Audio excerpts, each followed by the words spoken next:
Champomix, un peu de bulle pour s'évaporer dans la bande dessinée. Champomix. Ah mais faut faire des bulles vu que c'est le Champomix. Attends, c'est commencé.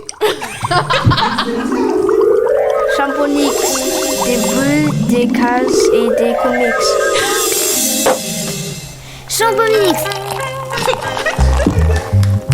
Des bulles, des cases et des comics.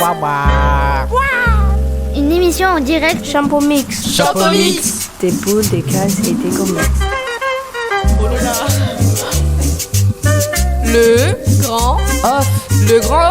Festival de la BD bande dessinée.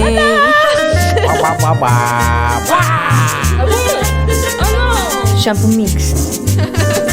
Champomix, une émission spéciale Zai Radio. Bonjour, je m'appelle Lucas et je vais vous présenter cette première émission de Champomix. Nous sommes très nombreux aujourd'hui car nous sommes toute une classe du collège Norbert Castoré à Ruelle. Nous faisons l'émission Champomix au grand off du Festival de la BD. J'espère que vous allez aimer cette émission et que vous allez passer un bon moment. Tout au long, nous allons vous présenter des chroniques de BD et surtout, restez jusqu'à la fin de l'émission car nous allons décerner le prix Champomix. En tout cas, si vous voulez en savoir plus sur le grand off, si oui, ce n'est pas moi qui vais pouvoir vous en dire beaucoup. Tournons-nous plutôt vers Hugo et Jules. Et on se retrouve juste après. Merci Lucas, je m'appelle Jules et voici Hugo et nous allons vous présenter l'histoire du petit festival devenu incontournable. C'est en s'inspirant du Festival international des bandes dessinées de Lucques en Italie, plus ancien festival de la BD en Europe, où ils se sont rendus en 1973, qu'ils ont lancé la première édition à Angoulême en y conviant déjà de grands noms de la BD, tels que Hugo Pratt et André Franquin. Le succès est immédiat avec 10 000 visiteurs dès la première édition.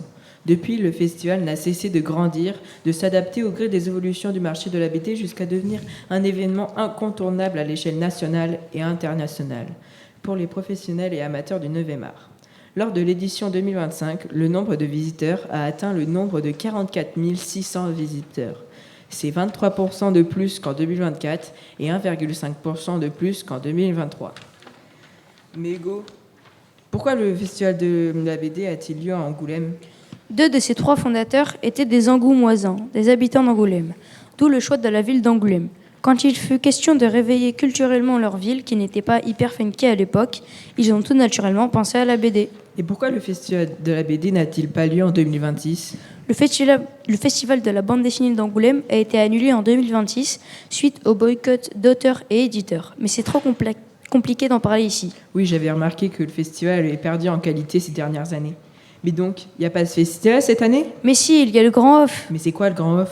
Le Grand Off, c'est des rencontres, des dédicaces, des expositions et d'autres événements partout dans la ville d'Angoulême. En gros, c'est une version du festival d'Angoulême, mais en plus petit. Mais qui peut y aller à ce Grand Off ? Mais tout le monde peut y aller, d'aujourd'hui jusqu'à dimanche. C'était Hugo et Jules pour l'histoire du festival. Champomix. Champomix. Bonjour et bienvenue sur Champomix pour le Grand Off 2026, présenté par Radio Zai et les élèves du collège Norbert Castoré à Ruelle-sur-Touvre. Zai Radio. Oui. Merci pour cette explication. J'espère que vous avez appris des choses. Mais comment améliorer le festival de la BD ? Des élèves de la classe vont pouvoir y répondre. Car oui, des fois, les adultes ont besoin des enfants. Bref, laissons-leur la place. Bonjour, nous allons vous parler du festival et surtout des idées pour un meilleur festival de la BD d'Angoulême. Autour du micro, Jenna, c'est Lyon. Maxime. Kyle et moi, Selena. J'avais une première idée, déjà que les places pour le festival de la BD soient gratuites, comme ça on pourrait profiter un peu plus à l'intérieur, pour pouvoir s'acheter plein de petits trucs à l'intérieur, avoir plus de sous. Vous en pensez quoi ?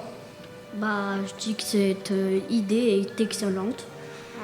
Alors moi, je pense que c'est bien car quand on va rentrer, les prix vont être chers, surtout pour les dédicaces et acheter les choses. Donc oui, une entrée gratuite peut être bien.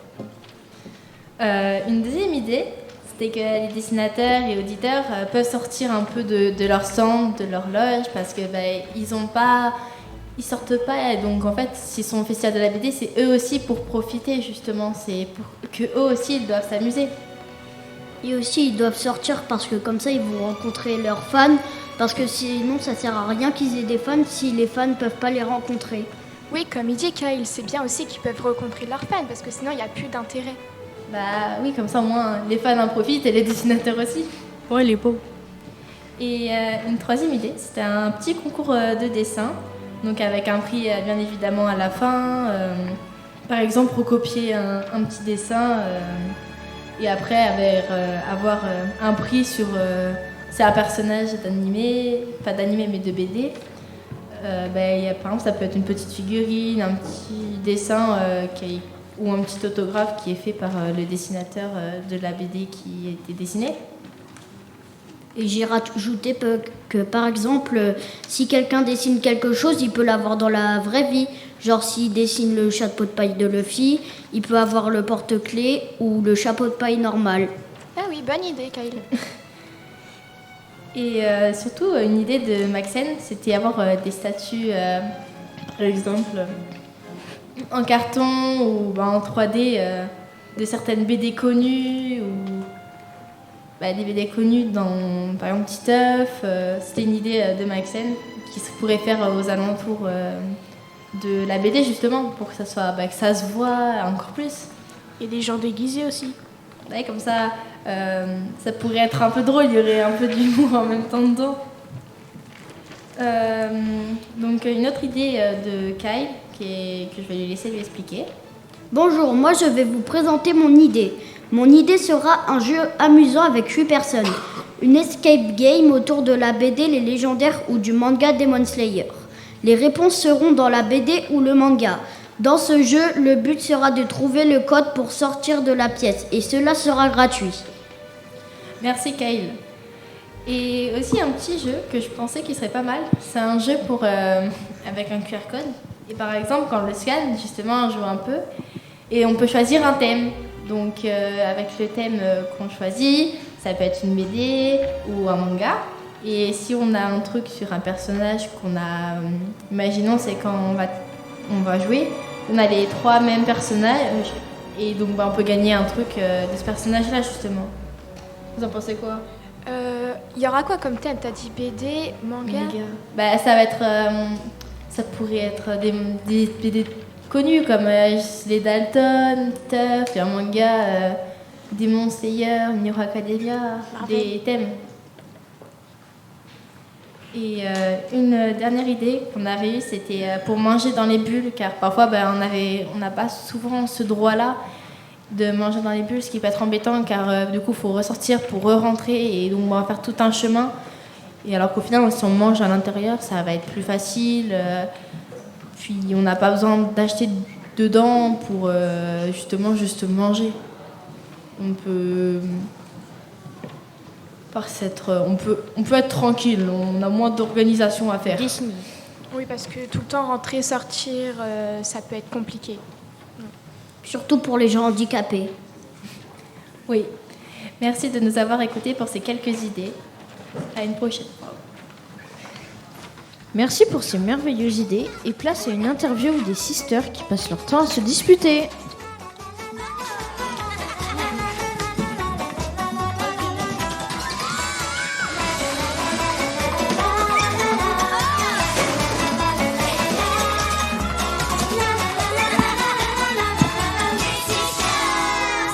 Bonjour à tous, aujourd'hui nous allons vous présenter Les Sisters. C'est une BD auquel il y a 20 tomes et l'auteur se nomme Casénor, Christophe et Maurel William. Nous vous proposons une intérieur fictive sur les Sisters. Ce sont des sœurs qui font plein de bêtises dans leur maison. Bonjour, comment vous appelez-vous? Bonjour, je m'appelle Marine. Et moi, Wendy. Quel âge avez-vous? Moi, j'ai 7 ans. Et moi, 14 ans. Quelle est votre nourriture préférée? Moi, j'adore les sandwichs avec du chocolat, cornichons, chantilly, camembert, beurre cacahuète et mayonnaise. Moi, au moins, je ne mange pas des trucs qui rendent malade mon maxou d'amour. Quelle est la chose que vous aimez le plus au monde? Moi, j'aime Gros Puduc. C'est qui Puduc? Puduc? C'est sa peluche qui pue la chaussette pourrie. Non, mais c'est pas vrai. Bon, laisse tomber, pestouille. Moi, c'est mon maxou d'amour. Quelle est la chose la plus précieuse que vous avez? Marine, on laisse parler Mandy en première. Ok. Moi, c'est mon journal intime. Tu parles de celui-ci? Pestouille, mon journal! Les filles, calmez-vous, ce n'est plus possible vos bêtises. Qui sont vos meilleurs amis? Moi, c'est Nat et Loulou. Et moi, c'est Samy et Emma. Alors? Faut que je vous raconte un truc sur les namis de Wendy la nouille. Je t'ai entendu, la pestouille. Moi, je n'aime coller les namis de ma sister. Et en plus, dans le carnet d'une intime de ma sister, mais que des photos de son maxou d'amour. Et ils font plein de bisous baveux d'une amour. Et le pire, c'est qu'une fois, elle est partie de la maison pour aller voir son maxou. Marine, arrête de dire des secrets sur moi. On va se calmer, les filles. Ben moi, j'ai juste dit la vérité. Tu es énervante, pestouille. Bon, on va finir sur ça. Ah, la pestouille. Hein, ma Wendy d'amour que j'aime de la terre entière. Bonne journée à tous. Et maintenant, au tour de la pause musicale avec les Hanson.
Maintenant, place à des invités que Dania, Elliot, Alban et Nathan vont interroger.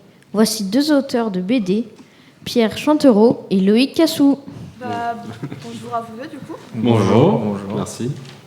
Est-ce que c'est votre première interview? Pour moi, oui.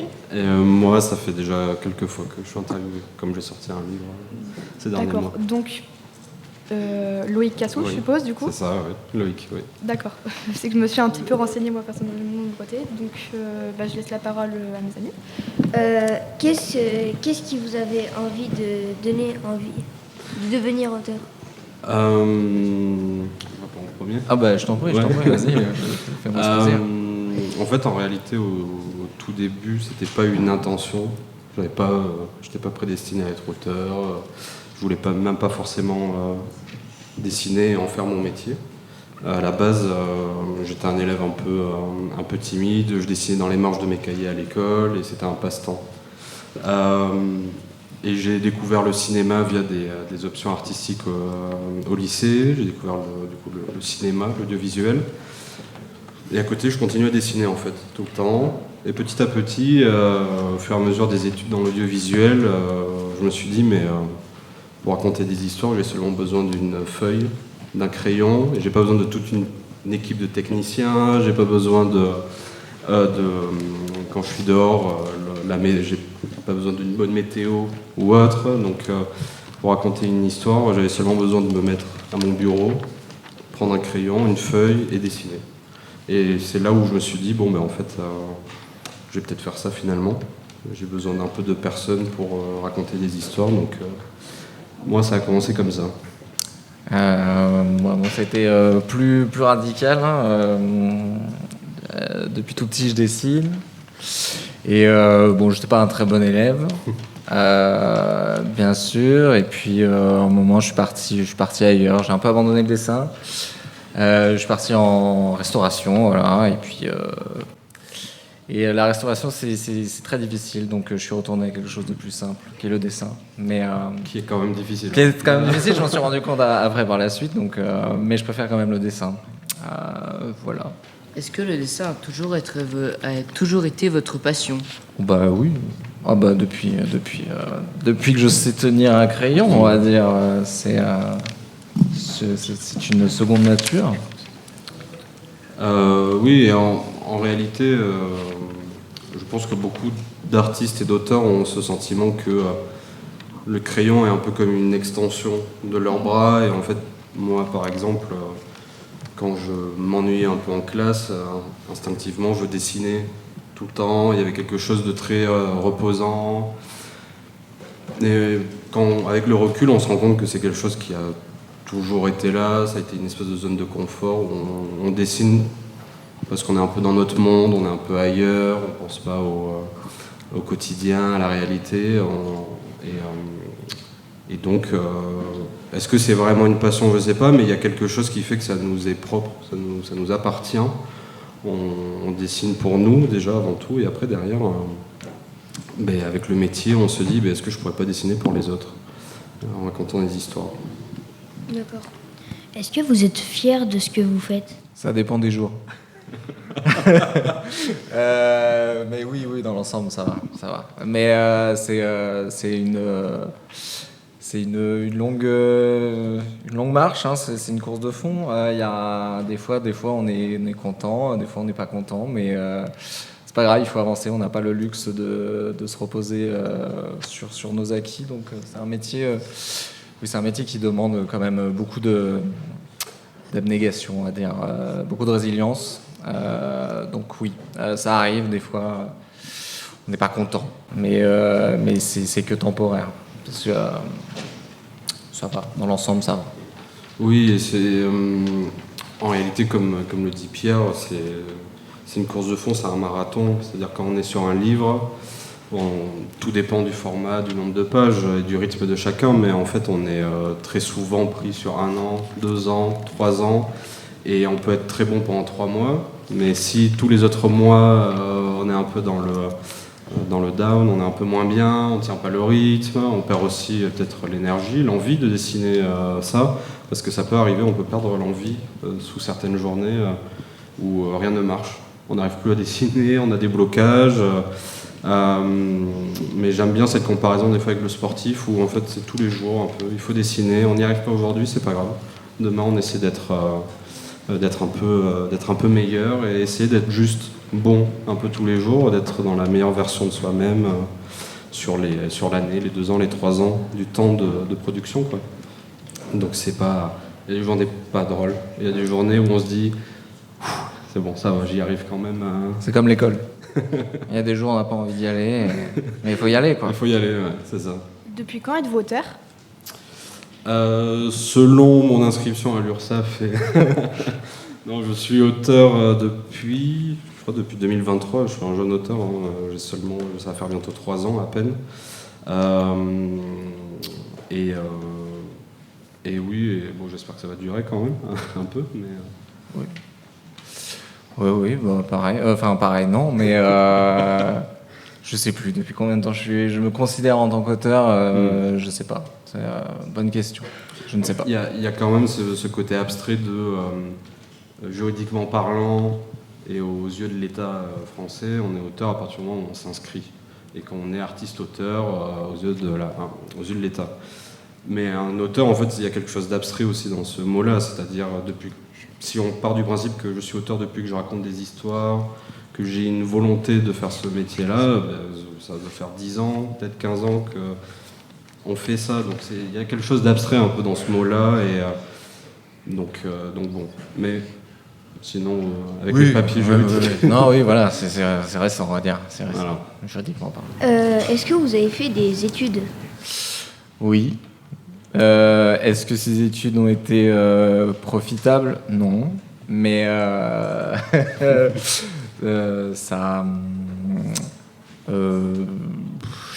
comment dire ? Il n'y a pas vraiment de bonnes études. Enfin, en tout cas, en France, je ne connais pas de bonnes études en matière de BD. Alors après, peut-être que je ne suis pas super bien renseigné, mais... c'est surtout plus simple d'apprendre à faire de la BD en lisant des BD. On apprend les codes, on apprend les... Il n'y a pas vraiment de recette miracle pour la bande dessinée, ça ne s'apprend... Enfin, je n'ai pas l'impression que ça s'apprenne réellement. C'est comme, je sais pas, c'est comme la menuiserie. Non, bah si, la menuiserie, ça s'apprend, mais c'est un peu plus, un peu plus ésotérique, on va dire. C'est du ressenti, chacun va faire de la BD.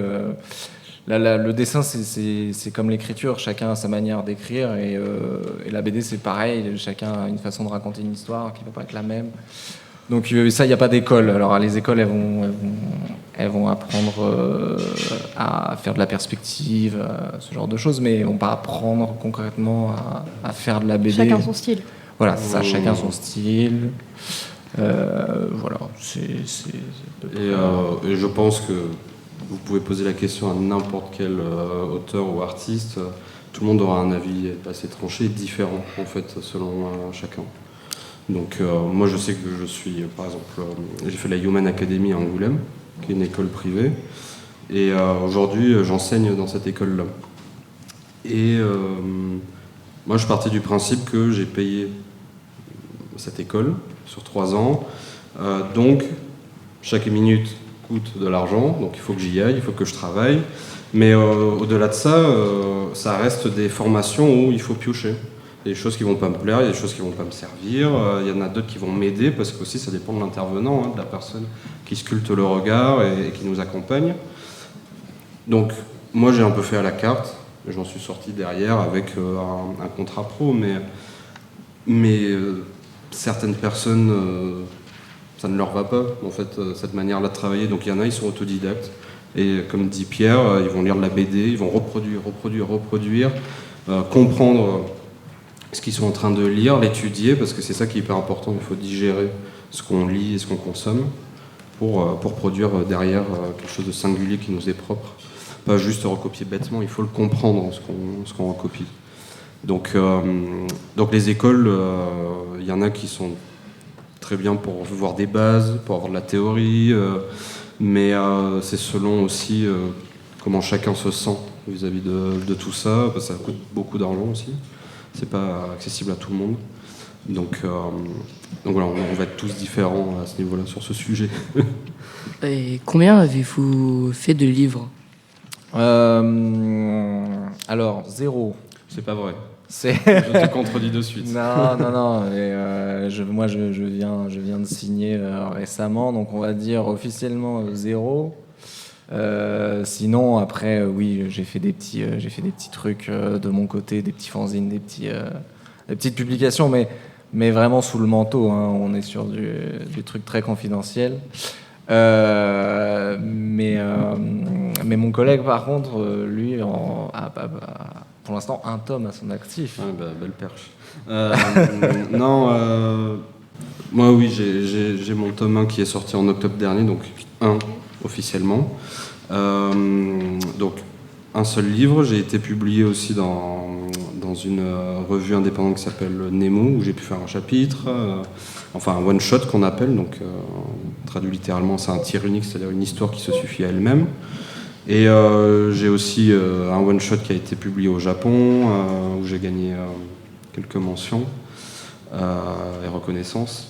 Donc un livre, et en fait je pense qu'avant de sortir un livre, il y a énormément d'auteurs qui viennent du fanzina, de la scène indépendante, qui se construisent là aussi, avec le public qui se découvre. Donc voilà, avant le livre, il y a une énorme vie créative et artistique pour chacun de nous.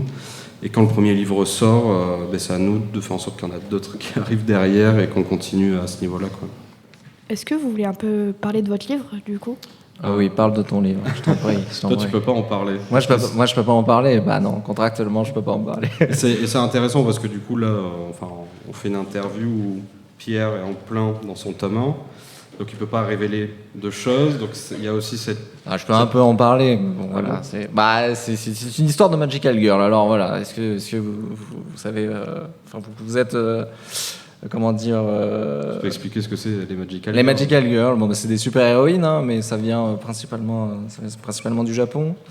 Donc c'est souvent des adolescentes qui, via une intervention extérieure, ont des pouvoirs qui permettent de se transformer et d'affronter le mal. Bref. Et là, c'est un parti pris où les Magical Girls en question sont à la retraite. Et doivent affronter un autre mal beaucoup plus insidieux qui est la vie et la société moderne. Voilà. Et moi, du coup, pas du tout ça. Pas du tout. Moi, ça s'appelle Odre. C'est une série en 2 tomes. Le deuxième va sortir normalement en juin. C'est un diptyque, donc l'histoire se résume à 2 tomes. Après, c'est terminé. Et c'est l'histoire d'une jeune fille, Sin, qui est sourde et muette à l'époque des Vikings, qui va rencontrer dans la forêt voisine un espèce de mastar, un colosse gigantesque. Et un lien va se faire entre les deux, elle qui est sourde et muette et lui qui a fait vœu un peu de silence à cause de crimes qu'il a commis dans le passé. Et une espèce de relation invisible va se former entre les deux, avec là aussi une menace qui va arriver dans le village de cette jeune fille. Et toute la question de cette histoire, c'est de savoir, une fois qu'on a laissé tomber, est-ce qu'on a vraiment tout laissé tomber ? Est-ce qu'on ne peut pas retrouver encore des valeurs et un combat dans sa vie pour affronter le mal ? Donc on a beaucoup de choses contre le mal. C'est ça. On veut se battre. C'est ça. Ouais. Donc c'est pour un public quand même assez adulte. On appelle ça du seinen. Et c'est aux éditions Kana. Exposez-vous au festival ? Pas du tout. Toi, mais t'as pas le droit de montrer. Je n'ai pas le droit. Si vous saviez ce que je vois au quotidien, c'est brillant. Parce qu'on travaille en atelier aussi avec plusieurs artistes. On est à l'atelier du Marquis d'Angoulême. Donc tous les jours, on peut voir l'avancée de chacun sur ses livres et tout, et c'est assez cool. Et non, tu n'exposes pas encore. Je crois que j'expose à la Human Academy, à l'école où j'ai été élève. Ils exposent des planches de Odre et d'autres projets aussi. Donc ça sera disponible là-bas. Ok. Nous retrouverons la suite de l'interview plus tard. Nous allons vous jouer 2 pages de la BD Les Petits Mythos, qui est une BD humoristique sur la mythologie. Les personnages sont inspirés de héros et de dieux grecs. Agamemnon se trouve devant la porte de Troie. Paris les regarde du haut des murs. Laisse sortir Hélène, Paris! Jamais! Et que même Artémis, on dirait un pou accidenté si on la compare à Hélène. T'as pas le droit! Aphrodite, Artémis et Athéna arrivent furieuses. C'est qui ce gros coucha? Il va voir ce qu'on va lui mettre, le pou. Mocheté, non mais ça ira bien, oui. Ah! Laisse-moi entrer, Paris! Totor se promène au bord de la mer avec du poulet dans les mains. Poséidon surgit. Je sais que c'est toi qui as fait le coup, Totor. Mon trident, il a disparu, alors tu vas me le rendre tout de suite. J'ai rien fait. J'ai juste faire cuire du poulet avec Atlas. C'est vrai, monsieur Poséidon. Si je retrouve celui qui me l'a piqué, il va passer une sale éternité. Mais alors, qu'est-ce qu'on fait, Totor? On va tout de même pas le ramener pour une fois qu'on trouve un moyen de retirer 3 poulets à la fois. We are the Muses, your divine divas from Olympus, your vocal assassins from Athens, freaky, funky, and fiercely high fashion. Hello and hallelujah. We are the Muses welcoming you. We are your girl group goddesses and your Greek chorus too. We're here to tell the tale. We won't leave out the juiciest parts. And while we're at it, sing and dance our way into your hearts. And that's the gospel truth. We're gonna spill some tea. It's hot till you win your destiny. The plot, you never know what lies in store for you. Fate can twist and turn so quick and play a trick or two. Your life could change like that. Yeah, baby. From bitter grapes to sweetest vermouth. Though honey, it may seem impossible, that's the gospel truth.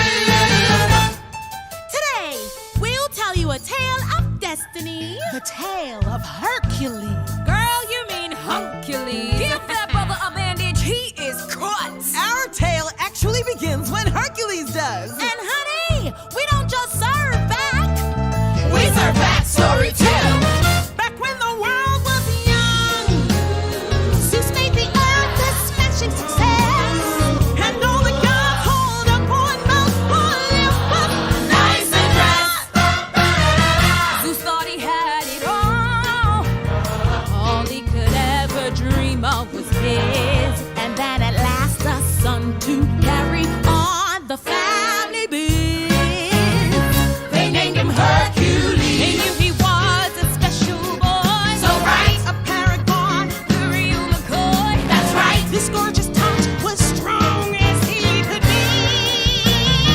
He hit the jackpot, crushing the genetic lottery. And all the gods went wild to celebrate this miracle child. Though honey, it may seem impossible, that's the gospel truth. It's all you guys believe. It's all you guys believe. Our boy was born to overachieve. The glitterati couldn't wait to celebrate his youth. Though honey, it may seem impossible,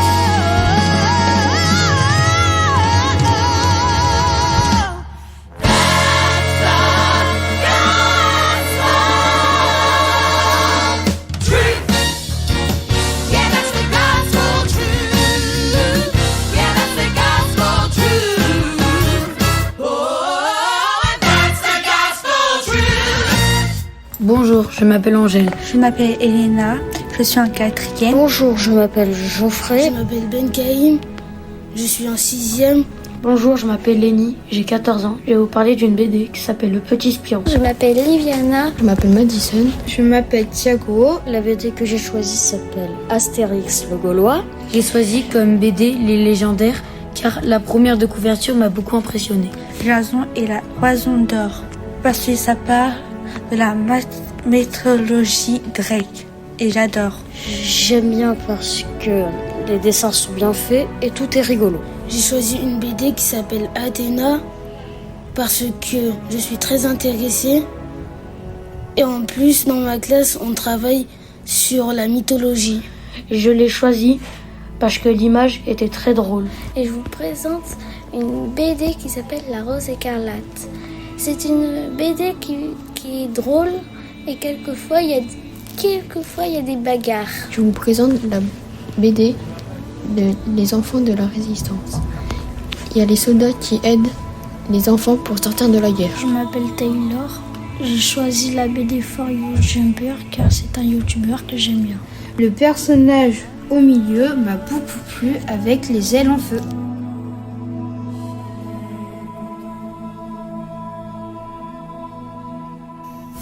Champomix, le grand off, le nouveau festival de la BD de Angoulême. Champomix. Zai Radio. Nous sommes de retour en direct du théâtre d'Angoulême sur le plateau de Radio Zai. Et voici Ambre et Emma qui vont présenter les sœurs Grémillet. Bonjour, nous sommes Ambre. Et moi Emma. Aujourd'hui, nous allons vous présenter Les Sœurs Grémillet, une BD écrite par Di Gregorio à l'âge de 47 ans et illustrée par Barbucci. C'est une édition depuis. La BD est constituée de 8 tomes. Voici le contexte. Toutes les familles ont des secrets. Les 3 jeunes sœurs vont en découvrir au fil des tomes de la série. Alessandro Barbucci illumine cette BD par ses magnifiques illustrations. L'histoire est très poétique et surtout une aventure et un mystère à découvrir à chaque tome. Nous, ce que nous adorons dans cette BD, c'est la diversité des histoires à chaque nouveau tome. J'adore aussi les personnages attachants. Lucille est notre personnage préféré. On s'est vite mis d'accord car c'est la plus jeune des sœurs. Elle est douce, mignonne et surtout, elle adore les animaux comme nous. D'ailleurs, le tome 9, intitulé Le secret de la sirène, sort le 1er février 2026. Alors, rendez-vous en librairie. Maintenant, nous allons retrouver l'interview de nos 2 auteurs préférés. Qu'est-ce qui vous inspire votre histoire ? Oh, bah, je t'en prie, vas-y. Ah, je commence, ok. Ouais, commence. Moi, j'ai pas été tant inspiré que ça, parce que je travaille avec un scénariste. Mais c'est intéressant parce que j'allais faire mes courses et j'ai reçu un message de mon scénariste Maxime Truc, qui est un très très bon ami à moi, qui me dit je suis en train d'écrire un truc en ce moment entre une jeune fille et un grand guerrier. Je vais voir où ça va, mais si jamais je peux t'envoyer un texte plus long. Et moi je m'étais dit, bah, vas-y, hein. Enfin, travaille sur le texte, mais j'ai envie d'en voir plus. Juste avec ça, j'avais comme des petites images qui étaient déjà apparues dans ma tête. Et donc là, comme je m'occupe du découpage, ancrage, tramage et tout, j'ai laissé une liberté créative totale à mon scénariste, qui m'a envoyé après le scénario, et qui, moi, quand j'ai lu le scénario, je l'ai lu une première fois, je l'ai laissé reposer en moi pour essayer de voir quelles images allaient sortir, en fait. Et de suite, on s'imagine les séquences, on s'imagine du mouvement, on s'imagine juste des plans, en fait, qu'on a envie de dessiner. Et je pense que c'est ça qui, moi, par exemple, m'a inspiré, c'est les mots de mon scénariste, comme ça aurait pu être les mots de quelqu'un d'autre, les mots quand je lis un roman, une pièce de théâtre, qu'importe. Il y a des mots qui résonnent en nous et qui font qu'ils nous inspirent et nous, quelque part, nous font se projeter vers une envie, par moment organique, de vouloir les dessiner. Donc, moi, je m'inspire comme ça. En fait, j'ai besoin d'avoir une matière comme ça d'abord. Moi, ça va être beaucoup plus direct. C'est que j'aime beaucoup les Magical Girls. Et voilà, j'avais envie de dessiner des Magical Girls. C'est aussi simple que ça. Je suis pas allé très très loin dans ma réflexion. Hein. Je suis allé straight to the point. Oui, mais tu avais quand même... tu voulais les dessiner, oui. Tu voulais raconter leur histoire aussi au début. Oui. Alors après, oui, ça s'est transformé parce que là-bas, c'était pas forcément de Magical Girl, mais il y avait comment dire, cette envie de parler de personnages vieillissants et leur place dans la société et comment ces personnes-là pouvaient vivre ça. Et effectivement, oui, le fait d'en faire des Magical Girls, c'était un peu plus amusant parce que Encore une fois, les Magical Girls, on a cette image d'adolescente et on ne sait pas vraiment ce qui se passe après, quoi. Donc voilà. Mais il n'y avait pas, une autre idée derrière, en tout cas, que de dessiner des Magical Girls. Et ce qui est très drôle, c'est que je viens de tilter maintenant. C'est moi qui vais faire l'interview avec vous. Non, je viens de penser que nos récits en fait sont assez similaires d'un certain point, c'est-à-dire c'est des récits crépusculaires. C'est la fin d'une époque pour ces personnages-là. Oui, il y a un peu de ça, effectivement. Et je trouve ça intéressant qu'il y ait quelque chose qui se passe aussi avec notre génération. Il y a des idées, une inspiration commune, une crainte aussi de demain qui traverse un peu nos histoires. Donc, c'est en surface, mais il y a quand même un peu de ça, je trouve, des fois. Moi, du coup, j'avais une question, mais avant, je crois que Nathan avait des questions par rapport à vos réponses de tout à l'heure. Non, vas-y, commence. T'es sûr ? Oui. Donc, même si pour l'instant vous n'exposez pas votre travail au festival, est-ce que vous comptez peut-être essayer d'exposer les prochaines années ? Quand on sera riche et célèbre, très certainement. Mais oui, bien sûr. Le but, c'est quand même de montrer tout ce travail qui a été fait en amont. Alors quand le livre sortira, les gens pourront le voir, bien sûr, mais c'est quand même mieux de voir ça exposé sur des grandes... Et puis, alors, excuse-moi, mais il y a un truc quand même qui est très bien. Alors moi, je suis angoumoisin d'origine. Pure souche. Le festival, ça fait très longtemps que je le pratique.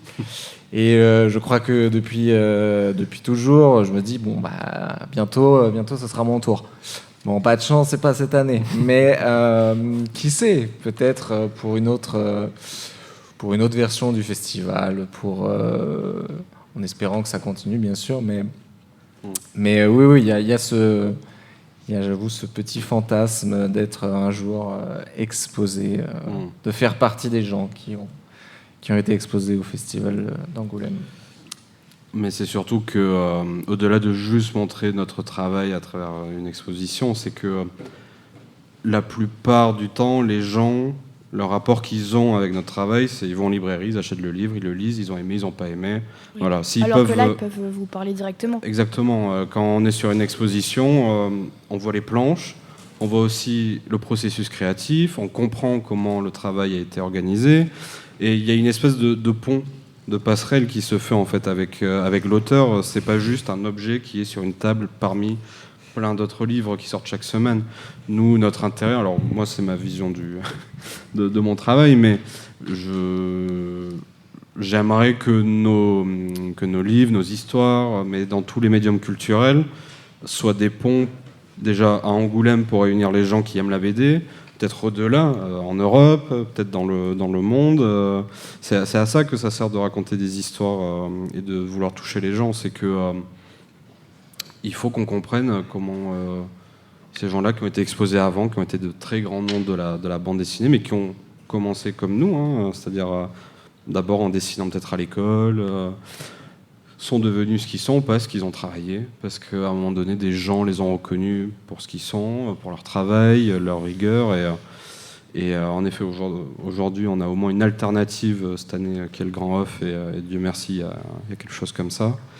Mais ce serait, je pense, terrible si un festival à Angoulême n'existait plus. Enfin, ça serait déjà une première pierre qui serait posée pour potentiellement d'autres festivals un jour qui pourraient connaître les mêmes problématiques. Donc, c'est à nous aussi, auteurs, d'être soudés et d'être très à l'écoute, de s'écouter. Puis, par exemple, là, le Grand Off, ça permet justement, en se baladant dans les stands, de voir des livres qu'on ne connaissait pas, de découvrir des univers, des auteurs aussi. Surtout que tous les grands éditeurs ne sont pas venus, donc c'est à nous les locaux aussi de montrer que y a du talent qui est là, il y a du talent qui vient aussi d'ailleurs, qui veulent soutenir la proposition.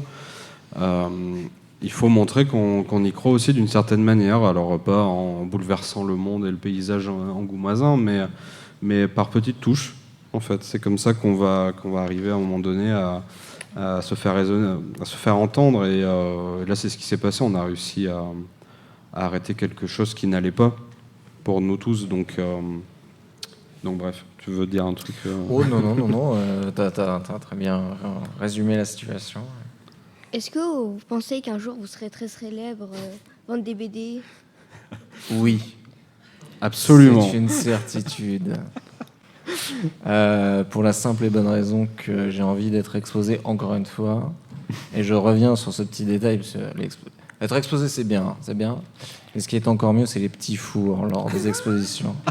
Et plus on est célèbre, plus les petits fours sont intéressants. Le traiteur, on a commencé à voir les adresses du coin. Il faut y penser. Il faut penser à ça. Une bonne exposition, c'est avant tout des bons petits fours.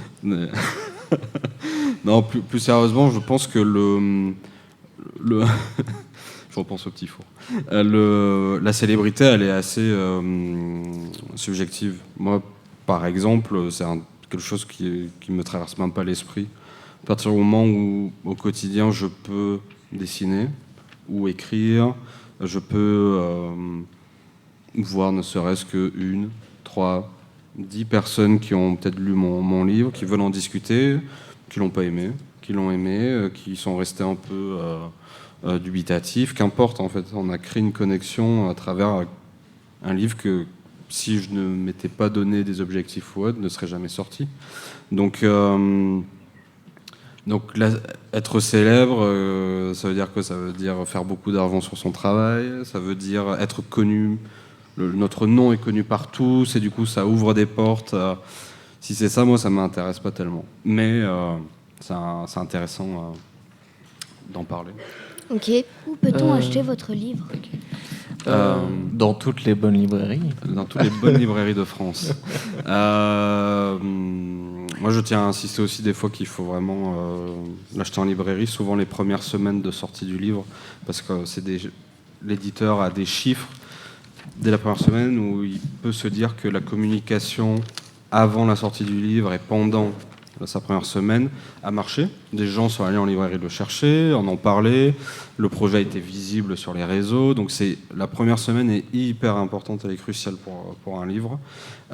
Surtout si on veut faire des séries. Si on veut faire des séries, il faut que le premier tome marche, le deuxième tome marche et commence à avoir des statistiques intéressantes pour prolonger l'histoire. Donc c'est hyper important d'acheter en librairie. Alors des fois quand il n'y a pas de librairie à côté, il faut aller sur internet. Mais il faut faire tourner ce circuit des libraires. Oui, on a de la chance sur Angoulême d'avoir quand même plein de librairies et des super libraires.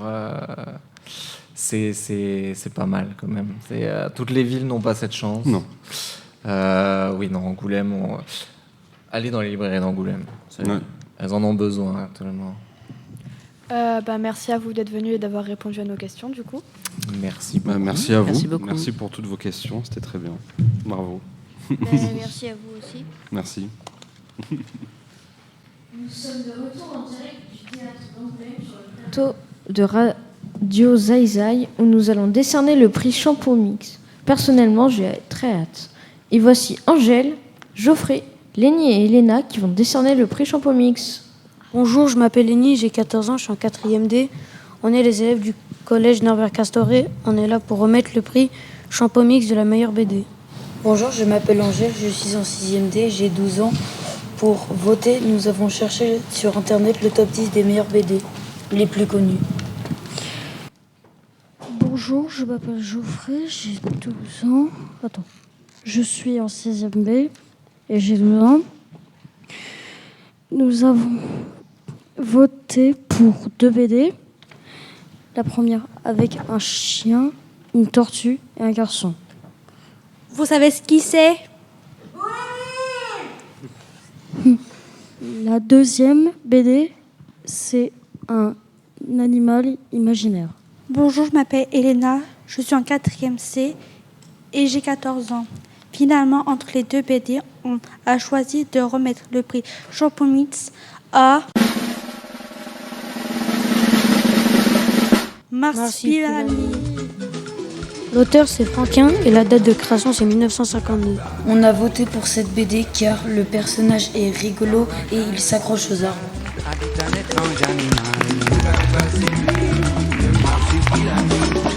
Bien sûr, il sait être gentil, mais vaut mieux pas être son ennemi.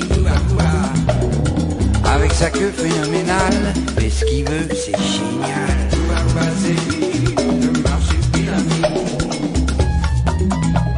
Petit costaud, sentimental, rusé malin, original. Il mange des fruits et se régale dans sa cachette verticale.